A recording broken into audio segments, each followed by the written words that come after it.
Google में search करना अप्पय्य दीक्षित। क्या नाम? अप्पय्य दीक्षित। दीक्षित परंपरा तमिलनाडु में चिदंबरम में बहुत बड़ी परंपरा है। आपको पता है भगवान शंकर ने स्वयं प्रकट होकर चिदंबरम के दीक्षितों को वरदान दिया है कि मैं तुम्हारे परिवार का सदस्य हूं। क्या वरदान दिया? परिवार का सदस्य। तो दीक्षितों ने पूछा कि हम तो 3300 हैं, अगर कोई मर जाए, कम पड़ जाए तो, कोई बढ़ जाए तो भगवान ने ये भी वरदान दिया, बढ़ गए तो मैं शंकर ही उन बड़े हुए में हूं, घट गए तो बाकी जितने होने चाहिए मैं अदृश्य रूप से हूं।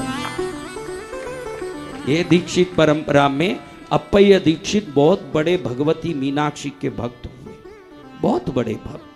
तिरुमलाई नायक के समय में, अपन अभी जो कहानी सुने मालिकापुर के तिरुमलाई नायक के समय की सुन रहे हैं। अप्पय्य दीक्षित के पुत्र नीलकंठ दीक्षित भगवती के बहुत बड़े साधक हुए। उनके पांडित्य, विद्वता, ज्ञान को देख के नायक राजा ने उनको अपना मंत्री बनाया। क्या बनाया? मंत्री। हाँ, नीलकंठ दीक्षित श्री नायक राजा के मंत्री थे। अब एक समय ऐसा हुआ, राजा को इच्छा हुई कि मेरी पत्नी की एक चित्र बनवाए, एक मूर्ति भी बनवाए। तो मूर्तिकार को बुला के कहा मेरी पत्नी की मूर्ति बनाओ। मूर्तिकार बैठ के मूर्ति बनाने लगा। चेहरा बन गया, बाल बन गए, कंधे बन गए, गला बन गया, स्तन बन गए, हाथ बन गए। जब पैर बना रहा था, जांग बना रहा था, तो जांग के जगह में एक पत्थर का छोटा सा तिल जितना टुकड़ा निकल गया, उधर से खड्डा हो गया उससे। अब ये सोचा ये तो मूर्ति खंडित हो गई, राजा देखे तो नाराज होगा, दूसरी बनाओ। वापस चालू किया, वापस सिर बनाए, मुख बनाए, गला बनाए, हाथ बनाए, पैर बनाए, शरीर बनाए। वापस उसी जगह में जब चैनी लगा रहा है, उसी जगह जब पहली मूर्ति घड़ी उस जगह में वापस भी एक पत्थर टूट के निकल गया, वहां खंडन हो गया। ये आश्चर्य में पड़ गया ऐसे कैसे हो रहा। तीसरी मूर्ति बनाई। तीसरी मूर्ति में भी मूर्तिकार की चैनी में उसी जगह पर टुकड़ा पत्थर का निकल गया। ये आश्चर्य में पड़ गया। बड़े उपासक थे नीलकंठ दीक्षित, उनके चरण में गिर के रोने लगा कि राजा नाराज हो गया तो मेरा गला निकाल देगा, सिर निकाल देगा, आप कुछ करो, ये क्यों हो रहा है। नीलकंठ दीक्षित ने 1 मिनट आंख बंद करके ध्यान किया तो उनको तो भगवती की सिद्धि थी। उन्होंने एक क्षण में देख लिया कि उस जगह में राजा की पत्नी यानी रानी के जांग में उस जगह में एक तिल है। वो तिल होने से उसी जगह में वो पत्थर टूट रहा है। तो मंत्री ने कहा कि ऐसे ही बना दे प्रतिमा, बनने दे ऐसे ही प्रतिमा। प्रतिमा बन गई। राजा ने देखा तो आश्चर्य पड़ गया, ये क्या है। मूर्तिकार ने कहा कि यहाँ पर देवी को तिल है इसलिए ऐसे। राजा को गुस्सा आया कि मेरी पत्नी के जांग के तिल का इसको कैसे ज्ञान हुआ। तुरंत गुस्से में राजा ने मूर्तिकार को पूछे तुझे कैसा पता चला कि मेरी पत्नी के जांग में वहां तिल है, रानी है वो, उसका कोई जांग देखने जा सकता है, तो ये कैसे हो सकता है। तो हाथ जोड़ के कहा नीलकंठ दीक्षित जी महाराज ने कहा कि वहां तिल है, रहने दे, वो टूट गया अपने आप। लेकिन उन्होंने कहा कहां गए नीलकंठ दीक्षित, बुलाओ। राजा ने सोचा नहीं, राजेश्वरी नरकेश्वरी कहते ना, कभी कभी गुस्से में कुछ भी कर देते हैं। उसी समय राजा नायक राजा ने आदेश दिया कि नीलकंठ दीक्षित के दोनों आंख में अंगार लगा दिया जाए। और सेवकों ने बगैर कुछ सोचे उसी समय गरम गरम सलाई बना के बड़े ही माँ के उपासक, बड़े ही सिद्ध पुरुष, वो महापुरुष के आंख में गरम गरम सलाई मार के आंख को फोड़ दिया। खून निकलने लगा। वो बिल्कुल गंभीर स्वस्थ खड़े हैं, उनको कोई उसकी चिंता नहीं दिख रही है। राजा घबरा गया कि आंख निकलने के बाद भी ये हंस रहे हैं। तो उन्होंने कहा राजन, मुझे इस आंख से देखने की क्या जरूरत है, मैं आंख बंद करूं तो तीनों लोग दिखाती है मेरी माँ। जय गुरुदेव। राजा को समझ पड़ गया कि ये तो ध्यान में देखे हैं रानी, क्या ये तिल, मैंने गलती करके इनका आंख फोड़ दिया। राजा चरणों में पड़ के माफी मांग रहा है, चरणों में पड़ के रो रहा है, लेकिन आंख तो चले गया, अब क्या करें महाराज। लेकिन नीलकंठ दीक्षित ने मदुरई मीनाक्षी पर उस समय में एक स्तवन किया, आनंद सागर स्तवम। क्या नाम? 100 श्लोकों का है। गूगल में सर्च करना शायद हो, तो मुझे पता नहीं, मैंने तो देखा नहीं कोई इंटरनेट में। लेकिन ये आनंद सागर स्तवम का 100वां जैसे ही श्लोक पूरा हुआ, नीलकंठ दीक्षित के आंख वापस आ गए भगवती की। ये भी 200 साल पहले हुआ, गजट में है। आपको यही बातें बता रहा हूं जो समीप में हुई है, कोई महिषासुर की कहानी नहीं बता रहा हूं, क्योंकि वो आपने बहुत सुना है। ऐसे सुनो जो आज भी चमत्कार हो रहे हैं, ऐसे सुनो कि आज भी लीलाएं कैसी होती है। मैं लाखों साल पहले इतिहास पुराण नहीं बता रहा हूं, वो बता रहा हूं जो आज भी हो रहे हैं, वो घटनाएं बता रहा हूं, जिससे आपके मन में ऐसी श्रद्धा आए कि कृष्णगिरी वाली मेरी है तो मेरी है। दुनिया लाख बोल दें, दुनिया लाख कोशिश करें हमारी भक्ति को डिगाने, संसार है ही इसीलिए। हाँ? संसार है किस लिए? हाँ? धोबिया धोए चाहे, ये धोबी बन के आपका भक्ति का रंग निकालने के लिए आएंगे। आपको ही मजबूत रहना पड़ेगा, क्योंकि देखो आपके घर कितने लोगों के घर में साइकिल में या किसी भी माध्यम से घर में ही दूध आता है, वो सब हाथ ऊंचा करो जिनको घर बैठे दूध आता है। अच्छा आप बोलो, इतने लोग हाथ उठा रहे हो, कभी शराब घर बैठे आता है कि जाके लेना पड़ता है? हाँ, शराब लेना पड़ता है, तो दूध क्यों नहीं लेना पड़ता? अच्छी चीज की इज्जत नहीं है, खराब चीजों को आप ढूंढ के जाओगे, ये कलयुग है।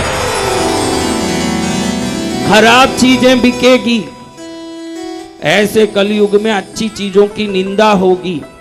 ध्यान रखना, आप ध्यान रखना। अपने गांव में भी आप खुशहाल होना चाहते हो, कौन कौन खुशहाल होना चाहते हैं? तो आपके गांव के कोई भी मंदिर हो, अपने गांव में अपने घर के पास कोई मंदिर हो, उसमें बराबर दीपक जलें, उसमें बराबर पूजा हो। एक छोटा सा 500 रुपये का भी महीने में खर्च करके, दिन के 20 रुपये के खर्च का 5 रुपये का फूल, 5 रुपये का दीपक, 10 रुपये के नैवेद्य पूजा सामान, एक पेड़ा भी दोने में रख के, एक छोटा दीपक, एक पुष्प भी चढ़ा के 10 रुपये का पेड़ा चढ़ा लोगे। अगर गांव के देवता खुश रहेंगे तो घर के सदस्य खुश होंगे। जय जय गुरुदेव। हर एक को यह प्रयत्न करना चाहिए कि मेरे घर के पास का मंदिर सुरक्षित भी हो और हर प्रकार से वहां पर कर्म श्रेष्ठ बने हुए रहें, ये ध्यान रखना चाहिए। 99% मैं नीमच गया हूँ, कई छोटे छोटे गांव, अभी नाम क्या लूं, कितने ही गांव गया, देखा कि उन मंदिरों में कहीं एक भी मंदिर में आज तक मैंने अखंड दीपक कहीं नहीं देखा। कहीं अखंड दीपक ही नहीं है। ये कृष्णगिरी है, विश्व में, पूरे विश्व में कृष्णगिरी 40 अखंड दीपक घी के 365 दिन 24 घंटे जलते हैं। पूरे विश्व में एक ही स्थान है, कोई भी शक्तिपीठ ज्योतिर्लिंग में नहीं है 40 दीपक, ब्रह्मांड में नहीं है। 7000 किलो घी सिर्फ दीपक में जाता है, और वर्ष में 40,000 किलो घी यहाँ हवन में जाता है। कैसा पवित्र ऊर्जा होगा इसका। यहाँ की शक्ति यहाँ के शुद्ध विधि विधान के कारण है।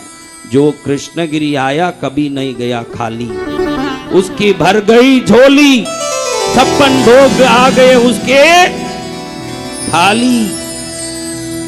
तो ऐसे कृष्णगिरी को नमन करते हुए, आप सबकी भक्ति को देख के प्रसन्न होते हुए, मैंने कहा कि नीलकंठ दीक्षित जी ने जो स्तवन किया उसका नाम है आनंद सागर स्तवम। क्या नाम है? कभी सर्च करना। आपका भी जीवन में कोई बहुत ही कठिन समस्या आ गई, देखो आंख फूट जाना, इससे भी बदतर हालत क्या होगी। अगर ये स्तवन करती भगवती ने उस भयंकर बदतर हालत से भी उभार दिया, तो उस स्तवन में कितनी शक्ति होगी। कभी भी संकट आए ना, हाय हाय नहीं करना।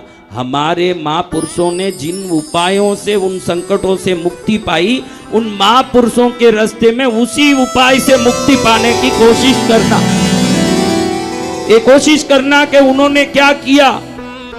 उन्होंने करके हमको रास्ता दिखा दिया। बड़ों का यही तो महिमा है। महाजनो ये न गतस पंथा इति भव्य जने। भव्य जन उसको कहते हैं जो अपने पूर्वजों के रास्ते पर चलते हैं। महाजनो ये न गतस पंथा इति भव्य जने। वही महापुरुषों के रास्ते में चलोगे, अपनी मर्जी से चलोगे, काम नहीं चलेगा। हाँ, महापुरुषों के बताए मार्ग में चलोगे, महापुरुषों की कृपा होगी, आपका भी उद्धार तो होना ही है। क्यों नहीं होगा? क्योंकि जैसे सूर्य उग गया तो उजाला आएगा, ये गारंटी है। कृष्णगिरी आए तो उद्धार होगा, ये भी गारंटी। क्या है? गारंटी। हाँ, गारंटी वाला काम किया आपने, कोई गड़बड़ वाला काम नहीं किया। आपने अगर कोई जिंदगी में एक काम अगर अच्छा किया है तो वो कृष्णगिरी आने का काम किया। अगर कोई पूछे कि भाई कोई अच्छा काम तुमने किया, वो काम बताओ, तो एक ही काम है अच्छा काम।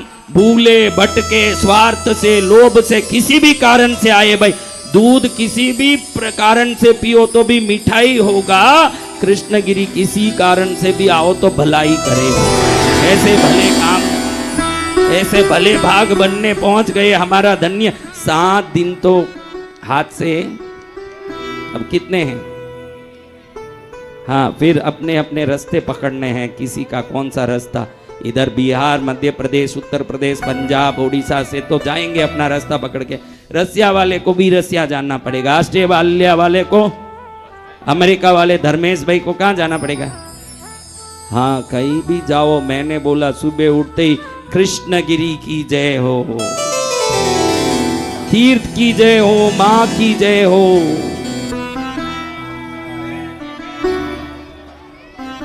कल्याण उसका हो जाए। सदगुरुदेव की। वसंत विजय जी महाराज की जय हो। वसंत विजय जी महाराज की जय हो। ये दिल में आना चाहिए कि कहीं किसी गांव में थी, देखो आप जहां रहते हो वहां में लड़कियां नहीं थी क्या?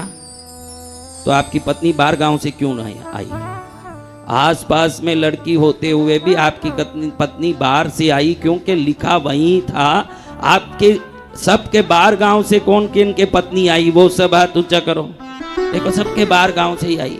क्यों? पास में लड़की नहीं थी क्या? तो बाहर से क्यों आई? क्योंकि लिखा वहीं था। पास में ही मंदिर बहुत है गांव में, लेकिन आपके तकदीर में लेना कृष्णगिरी में ही लिखा है, ध्यान रखना। वहीं आना पड़ेगा। कहाँ आना पड़ेगा? हाँ, लेना यहीं लिखा है, जहाँ लिखा है वहीं जाना पड़ेगा। कहाँ? महाराष्ट्र में से आया बेटा? कहाँ से आया? हाँ, कोई कहीं से क्या वहाँ पास में मंदिर नहीं है बेटा? तो कहा कृष्णगिरी तक आना पड़ता। तू बैठ जा।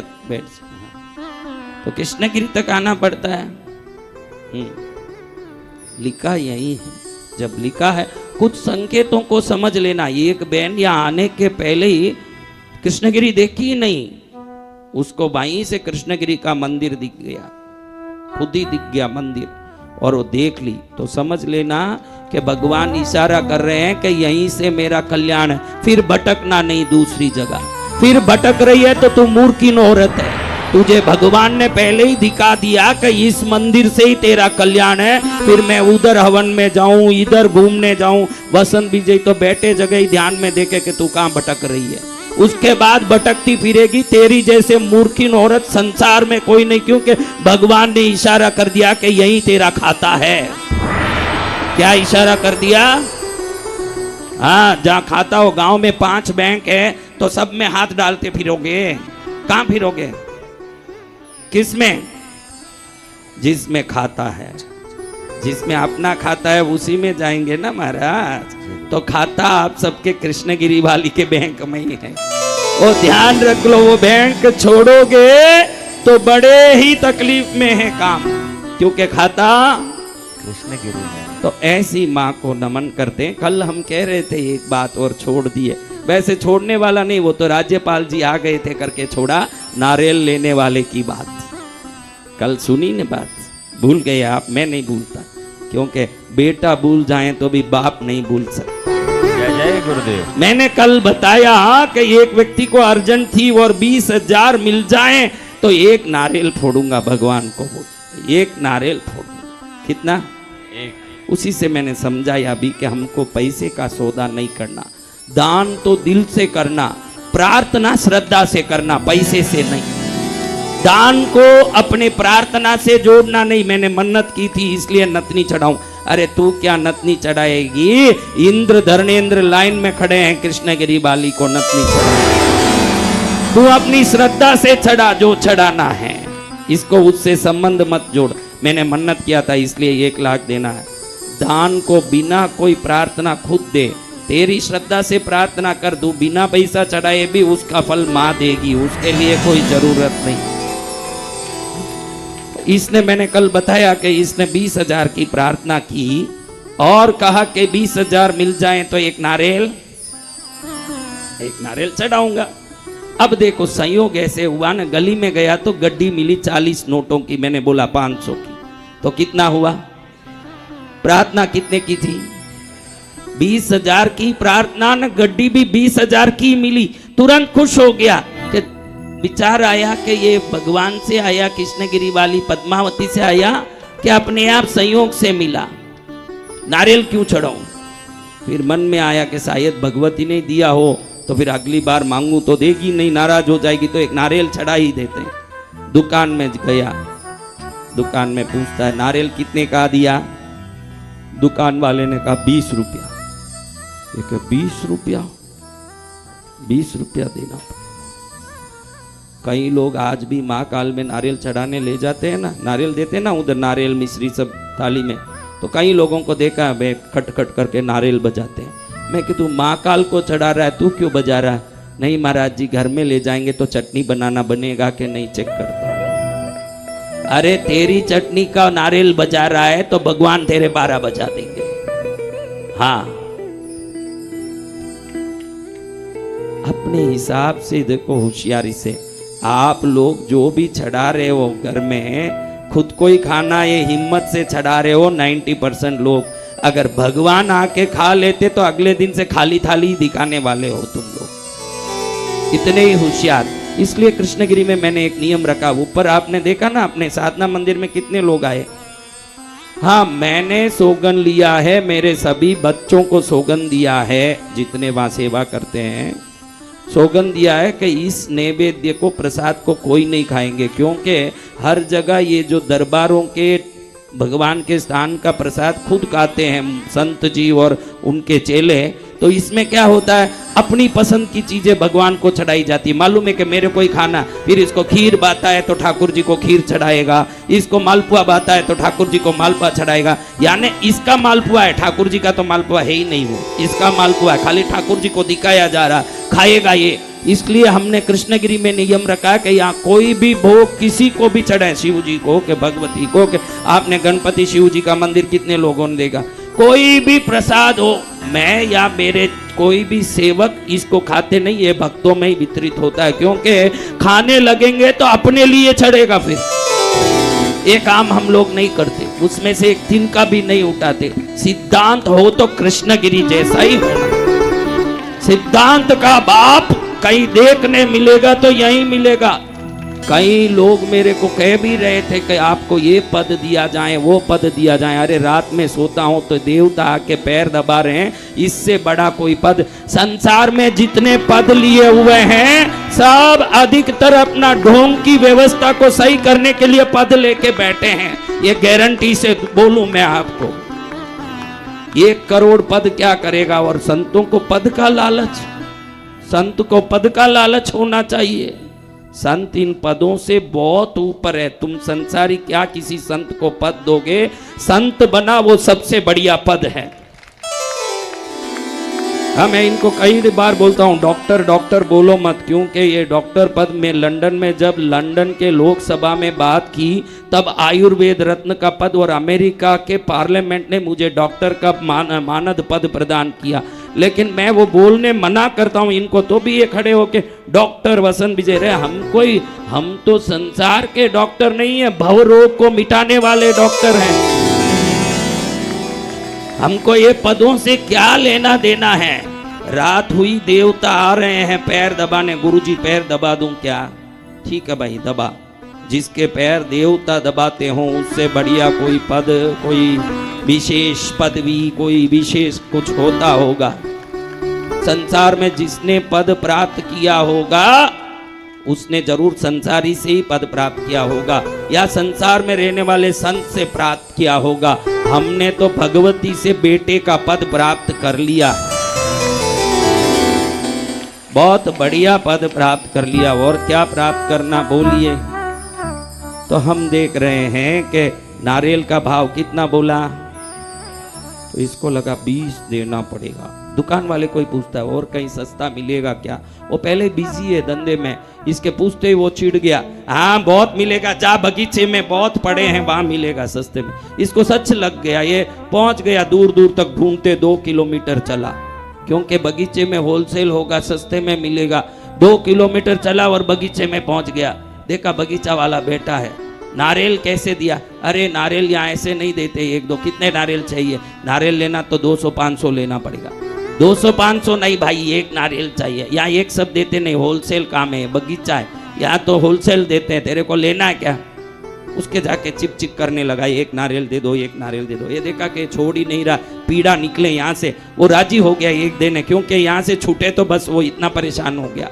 वो बोले 10 रुपया दे, एक नारियल ले ले। 10 रुपए से कम में कुछ मिलेगा क्या?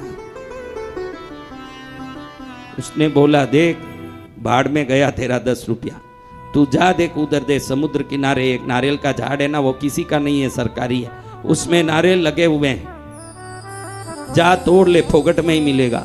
ये सोचा कि चलो फोगट में मिलेगा, अपना 20,000 धोती में बांध लिया, इधर धोती में बांध के उस नदी किनारे गया और जाके झाड़ पर चढ़ा। वो झाड़ ऐसा था थोड़ा यूं टेढ़ा हुआ कि नीचे से तो सीधा ही था, टेढ़ा था, आधे में जाने के बाद नदी के ऊपर जा रहा था। इसको चढ़ने तो आता नहीं, और पैसे बांध लिए धोती में और चढ़ा ऊपर। अब चढ़ने तो आया ना, वो इसके बाहर से पूरा झुक गया आगे से झाड़, और नदी की तरफ जाके झुकने लगा। अब इसको उतरने तो नहीं आए, थोड़ा हाथ ऐसे ऐसे करने लगा, लटक गया उसमें। अब एक ही पत्ता पकड़ के लटक रहा है। अब ये देखा कि नीचे पड़ूंगा तो ओम राम हो जाएगा मेरा, अब क्या करूं? नीचे से एक हाथी वाला जा रहा था उस तरफ से, उसको जोर से चिल्लाया, हाथी वाला, हाथी वाला। ओके क्या है? थोड़ा अपनी हाथी नजदीक लाना इधर से, और तू हाथी पर चढ़ के मेरा पैर पकड़ ले, मैं बच जाऊंगा तो तेरे को 10,000 दूंगा। कितना बचने के चक्कर में, कितना बचाने आया? आप ऐसे ऐसी होशियारी तो नहीं कर रहे हो, अच्छे से सोचना, इसीलिए ये कहानी बता रहा हूं। आप हरदम जीवन में 10 बचाने के चक्कर में 10,000 बिगाड़ते हो। ईश्वर के घर में आए हो, खुले से दान करो और खुले से भक्ति करो, उसमें कोई एक पीछे आगे होने का काम नहीं। जो मेरा है वो तेरा है माँ, तो फिर माँ बोलेगी जो मेरा है वो तेरा है बेटा। अब हाथी वाला देखे कि दिन भर मुंह मारते फिरूं तो भी ये हाथी के सुन में कोई 10 रुपया देता है, कोई 20 रुपया देता है, ये 10,000 दे रहा है, तो इसमें तकलीफ क्या है? ये गया उधर सीधा जहां से ये लटक रहा था, हाथी को खड़ाया, हाथी के ऊपर ये खड़ा, उसका पैर पकड़ा ताकि टाइट से पकड़े और वो नीचे आ जाए। जैसे ही ये पकड़ा, हाथी सरक गया आगे। अब यही लटके, ये कहे हाथी वाला कि भाई तू ऊपर से वो पत्ता मत छोड़ देना, मैं तुझे 20,000 दूंगा। अब ये देखे कि लाख रुपया तो आया, 20,000 और आ रहा है, तो इसने बोला कि भाई ठीक है मैं ध्यान रखता हूं। अब पत्ता कितनी देर टिकेगा? थोड़ा हवा में हिलने लगा, दोनों हिलने लगे, जैसे ही हिले ऐसा हो गया काम ऊपर वाले का। कैसे हो गया? कैसे हो गया? वो उठ 1 मिनट उठ, मैं बोला ना 5 बार उठाऊंगा। अभी कितनी बार उठाया? 5 बार उठाया मैंने। थोड़ा घूम, ऐसे घूम, नहीं वो सब मत करना, हाँ कुछ मत करना, पीछे घूम उधर, हाँ देखो, हाँ ये समय समय पर जॉनी वॉकर आते हैं, आके जाते। बेटा तू कुछ मत दिखाओ, दिखना है जो खुद दिखेगा, तू घूम, इधर घूम, हाँ बैठ जा। 2 बार हो गया और 3 बार बाकी है। अब ऊपर से क्या हुआ, उसकी धोती खुल गई। धोती में बांध के क्या रखी थी। जैसे ही लाख गिरा, हाथी वाले को लगा इसका तो लाख गिरा, इससे 10,000 लेना तो गया, मेरा भी 20,000 खाएगा ये। उसको गुस्सा आया, इसका टांग पकड़ के उसने खींचा, दोनों जाके पानी में गिरे और दोनों का कल्याण पानी में ही हो गया। ध्यान रखना कि हम कहीं अपनी जिंदगी के लोभ में डूब तो नहीं रहे हैं, अपनी जिंदगी का लोभ अपने को डुबा तो नहीं रहा है। ये सावधान रहना है। 20 रुपए के चक्कर में लाख तो गया, प्राण भी। हाँ, तो सदा सिद्धांतवादी बनना, दुनिया को देखा देखी नहीं करना, भगवती के प्रति श्रद्धा, गुरु के प्रति श्रद्धा, शास्त्रों के प्रति श्रद्धा, विधि विधानों में निष्ठा, जो भी विधि विधान होता हो श्रद्धा से वहां बैठना, ईश्वर के भजन में निष्ठा लगाना, ये सब स्वयं ही दुख को मिटाने की सर्वोत्तम औषधियां, और कुछ करने की जरूरत नहीं, कुछ नहीं करना। श्रद्धा अच्छे से आ गई तो सब कुछ। आज दिन है काल रात्रि माँ का। क्या माँ? 2 देवियां गर्दभ पर बैठती है, गधे पर बैठने वाली 2 ही देवी है, एक काल रात्रि और एक शीतला माता। कौन सी माता? शीतला का सुना होगा ना नाम, गधे पर बैठती है ना शीतला। 2 ही देवी गधे पर, बाकी शहर पर कोई बैठे आपको शेर वाली देवी अच्छी लगे। दुख आए, कष्ट आए, परेशानी आए तो मिटाने वाले। देखो गधे का अपना स्वभाव है, कितना भी बार डाल दो इस गधे पर डोता है। तो भगवती कहती है तू कितना भी दुख मेरे ऊपर डाल, मैं उसको निकाल के तुझे हल्का कर दूंगी, इसलिए गधे के वाहन पर बैठ। सरी गले में आकाश की बिजली को माला बना के पहनी हुई एक ही देवी काल रात्रि है। पुष्पों की माला नहीं पहनती। क्या माला नहीं पहनती? हाँ, बिजली को माला बनाई हुई है। तो भयंकर काल रात्रि, काल यानी रात्रि यानी अंधकार, घना अंधकार की तरह उसका स्वरूप है। किस लिए? स्वयं अंधकार को झेल के लोगों को प्रकाश देने वाली है। ये दिव्य रूप केतु का बल रखता है। केतु मुक्तिदायक है और कार्य सिद्धिकारी है। भगवती केतु की अधिष्ठात्री है। भगवती काल रात्रि का आज 7वें दिन नाम भी सुन लिया तो हमारे पापों से मुक्ति मिलती है, क्योंकि भगवती का एक नाम है पाप क्षयकारिणी। क्या नाम है? हाँ, पाप को क्षय करने वाली, तभी तो ये नाम हुआ। तो इसका नाम सुन ले तो भी आज पाप क्षय हो जाए, और क्या चाहिए। उद्धार हो गया बहनों। कितनी बहनें पीछे बैठी हैं। देखो ये विशेषता है बेटा। सुरेश तू तो मैंने क्या बोला? कितनी बहनें पीछे बैठी है, बोला कि नहीं? तो ये भाई क्यों हाथ उठाए पीछे? क्योंकि उनको पता है कि मैं बहन हूं कि भाई हूं, ये अभी तक मुझे ही पता नहीं। मैं बहन हूं कि भाई हूं, ये उनको अभी तक कंफर्म। इसलिए कभी भी बहनों बोलो तो वो हाथ उठा लेते हैं। वो भी पत्नी से पूछ के ही कंफर्म करेंगे कि मैं बहन हूं कि भाई हूं। हर चीज उनसे पूछना पड़ता, फिर ही कंफर्मेशन है। तो आगे बैठी हुई बहनें मलक रही है, बहुत खुशी से मलक। कैसे मलक रही है? लेकिन वो आगे बैठने के लिए मेहनत भी तो की होगी। ये सब पहले लाइन में लगे थे क्या कि कोई वीआईपी ट्रीटमेंट में आए हुए हैं? कोई नहीं, सब न्याय से आए हैं। एकदम न्याय की व्यवस्था है। बहुत अच्छा। सब मेहनत करके आते हैं और यही लोग वो मेहनत करते हैं, रोज यही आके बैठते हैं यहाँ। इनमें कुछ पावर है। क्या है वो? हर बार मैं देखता हूँ जो आगे बैठते हैं वो आगे ही बैठते हैं, जो पीछे बैठते हैं और जिंदगी में भी पीछे ही रहेंगे, क्योंकि वो स्वभाव नहीं है कि पहले आऊं और कैसे भी जगह। ये जो आगे बैठ रहे हैं ये आगे जाने वाले दिख रहे हैं। हाँ, क्योंकि वो जुनून है। क्या है? जुनून होना जरूरी है। जब जुनून होगा सब कुछ होगा महाराज, आप में सब कुछ होगा। जुनून होगा। हाँ, पावर आ गया। मैं बोल रहा मेरा दिया हुआ पावर, ये पावर सब मैं नहीं देता हूँ। मैं वो पावर देता हूँ जो कोई नहीं दे सकता, वो जय पावर गुरुदेव। दूसरे टाइप के पावर देता हूँ। चलो अभी कुछ अच्छी बातें सुनते हैं क्योंकि समय नजदीक आ रहा है। एक खास बात आपको मैं सुना दूं जिसको सुनना सबको जरूरी है। हमारे नेपाल वाली बहन तारा बहन चौधरी, तारा चौधरी और संतराम चौधरी जहां भी हो हाजिर हो।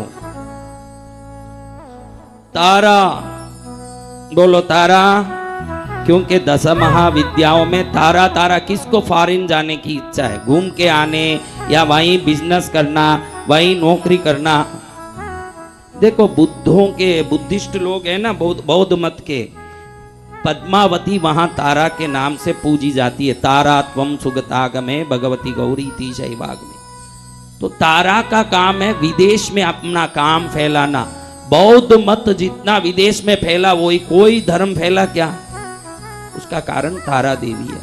आपको फॉरेन में कोई काम हो, व्यापार हो या फॉरेन में काम करना हो, ओम ताराये नमः, ओम ताराये नमः रोज अगर जाप करोगे, निश्चित 1 वर्ष के अंदर विदेश पहुंची जाओगे। America, London, Singapore, Hong Kong, Malaysia. लेकिन कृष्णगिरी आते रहना। फॉरेन गए न वहीं डूब गए। कहीं डूबता सन बहन नहीं है क्या? तारा बहन चौधरी कहाँ है रे? हाँ? अंदर घुसी है, निकलना मुश्किल है, ऐसा है। नेपाल वाली बहन, नेपाल वाली तारा चौधरी और संतराम चौधरी आगे आए। कहाँ बैठाया भाई इनको? तू देखा तूने? तो आएगी आएगी, उठेगी। थोड़ा उठना बैठना कठिन होता है, शायद सुनता भी नहीं होगा। या संत राम जी तो आ रहे हैं लग रहा है। टोपी पहने वही है। कौन उठा टोपी वाला? चलो अभी दूसरी बात सुनो। आप सब इधर देखो, आपको कोई संत राम जी से लेना देना है क्या? यही चक्कर है किसी के। हाँ, बेगानी शादी में अब्दुल्ला दीवाना जैसे आपको क्या करना है उसमें? आप इधर देखिए, एक बच्चा बहुत अच्छे से लेटर लिखा, उसका मैं पढ़ता हूँ। मेरे मन में भी भाव आ गया उसको पढ़ते हुए। इस बच्चे ने उस बच्चे की सिफारिश की तो माँ के बच्चे को भाव आ गया। दिग्विजय प्रकाश पाटिल लातूर महाराष्ट्र से भैरव अष्टमी का 9 दिन का आयोजन संपूर्ण खर्च के साथ, क्योंकि सबको पता है कि मेरा भैरवाष्टमी करोड़ों में होता है क्योंकि भैरव जी का उपासक हूँ। लेकिन बालक ने कितनी भाव रख लिए कि मैं 9 दिन तक संपूर्ण भंडारा और समस्त यज्ञ पूजादि कार्यक्रम से लेके कथा से लेके सब कुछ मैं कराऊंगा। सही बात है, तू ही है वो। मैं सोचा कोई बुढ़ा यूं हाथ में लाठी लेके, लातूर सोचते ही लाठी याद आ गई मेरे को। कोई लाठी लेके आएगा बूढ़ा, लेकिन मुझे पता नहीं कि तुम ऐसे सिक्सर मार दोगे, न ऐसे बाउंड्री से बाल बाहर हो जाएगा, न ये सब मैंने सोचा ही नहीं था। लेकिन बच्चे की भावना को तुम लोगों ने परख लिया है, कमिटी ने सब बात कर ली है। माता जी कहाँ? ठीक है, माता जी वहाँ खड़ी है, माता जी भी खुश हैं, बेटा भी खुश है। और उधर आऊँगा तो सबसे बड़ा फायदा होगा कि तू जिस दुकान से राशन खाता है उधर से मेरे को भी खाना मिलेगा, मेरा भी थोड़ा शरीर।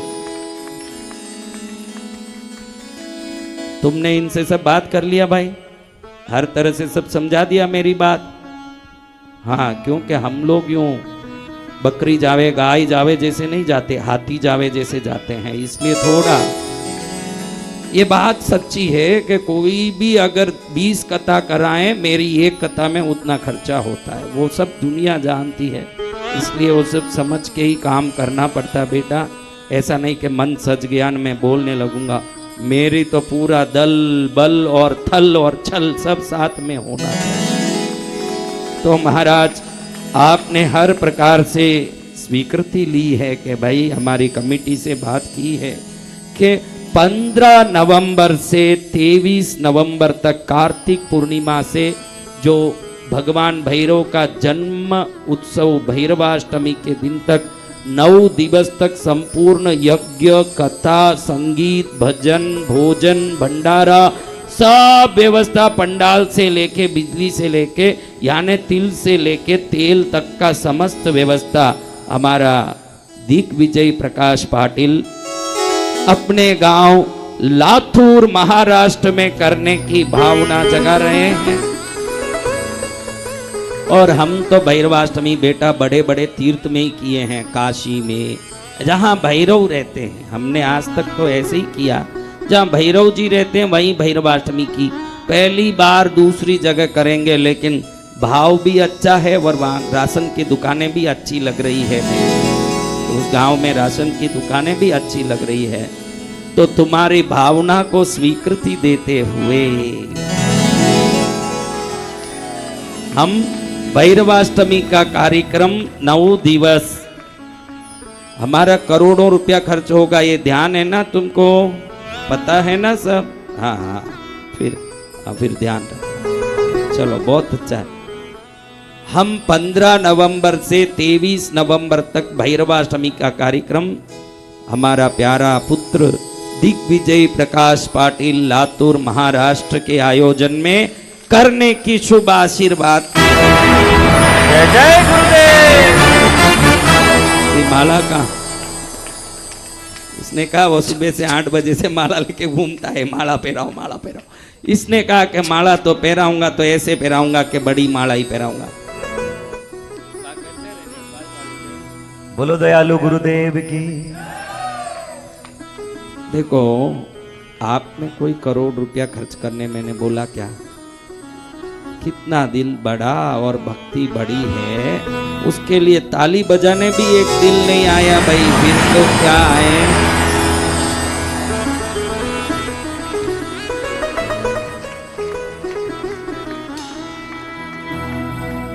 हे भगवान, बोलिए सदगुरुदेव की।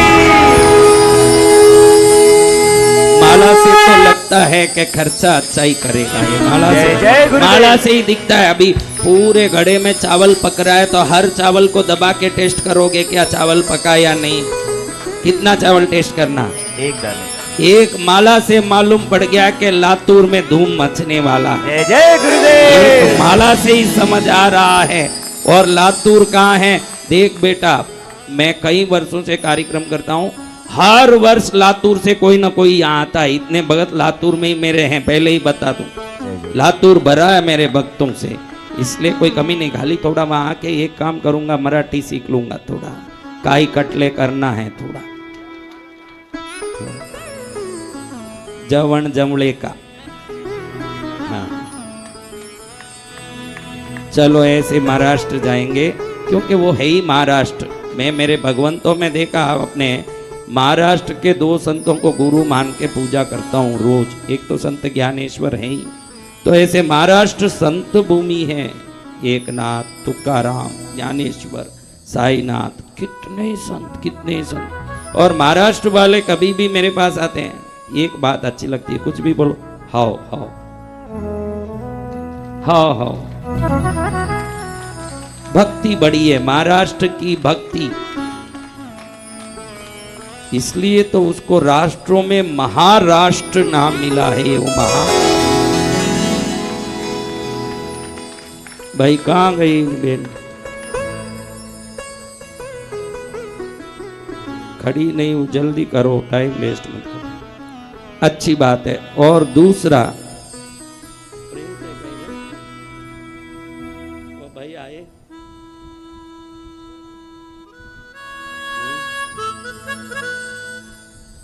तो अभी काम नहीं आएगा, हवन कुटीर में देखते। चलो, और आपको मैंने बताया है कि जनवरी 15 तारीख से हम लोग नेपाल में 8 दिवस का कार्यक्रम कर रहे हैं।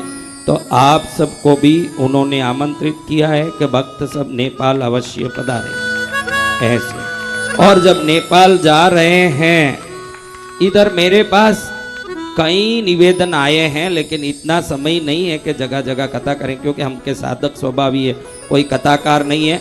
और 1 रुपया भी कथा के नाम से कहीं से लेते नहीं, और 1 रुपया भी कृष्णगिरी के लिए वहां से लेके आते भी नहीं है। ये दोनों बात ध्यान रखें। कोई कथा के लिए पैसा लेता होऊंगा हवन करने, सिंगल पैसा नहीं, भक्ति के लिए जाता हूँ, 1 पैसा नहीं। जो खर्चा होगा वो भंडारे का, पंडाल का, साउंड का, संगीतकार का, पंडितों का, हवन सामान का, वही खर्चा है। मैं 1 रुपया लेता नहीं। उसी प्रकार से कृष्णगिरी के लिए भी उनसे पैसा मांगता नहीं, तीर्थ के लिए या किसी काम से। जो खर्चा होगा वो भक्ति के लिए ही होगा, मेरा कोई खर्चा नहीं है। तो नेपाल भी हम जा रहे हैं जनवरी 15 से 23, और लातूर जा रहे हैं नवंबर 15 से 23।